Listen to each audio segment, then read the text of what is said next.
গোপন গোডাউনে তৈরি করা হয় বিশ্বের নামিদামি ব্র্যান্ডের চা পাতা। চটকদার মোড়কে অবশ্য ভালো মানের চা পাতা থাকে না, থাকে কম দামি, বাতিল, খাবার অনুপযোগী ও রং মেশানো ভেজাল চা পাতা। গোয়েন্দা তথ্যের ভিত্তিতে গত শনিবার বিকেলে চট্টগ্রামের মিরসরাইতে অভিযান পরিচালনা করে আনুমানিক ৫ টন মানবদেহের জন্য ক্ষতিকর রং মেশানো ভেজাল চা পাতা উদ্ধার করে পুলিশ, যার বাজার মূল্য আনুমানিক ৫০ লক্ষ টাকা।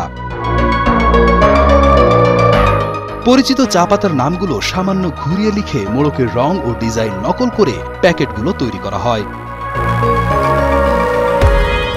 সুচতুরভাবে সিলন চা পাতার নাম পরিবর্তন করে সেভরন এবং মির্জাপুর চা পাতার নাম পরিবর্তন করে মিয়াজিপুর করে দেওয়া হয়েছে। খুব ভালোভাবে খেয়াল না করলে প্রতারণার শিকার হতে পারেন সাধারণ ক্রেতারা।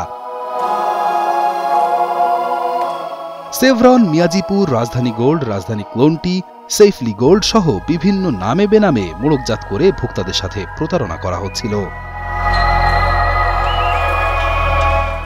জাতীয় গোয়েন্দা সংস্থার এই অভিযানে খাবার অনুপযোগী এসব নিম্নমানের চা পাতা, বিভিন্ন নামিদামি কোম্পানির নকল খালি প্যাকেট, অত্যাধুনিক প্যাকিং মেশিন ও নগদ টাকা উদ্ধার করা হয়। অভিযানের খবর টের পেয়ে পালিয়ে যান নকল চা পাতা ব্যবসায়ী ঝন্টু পাল।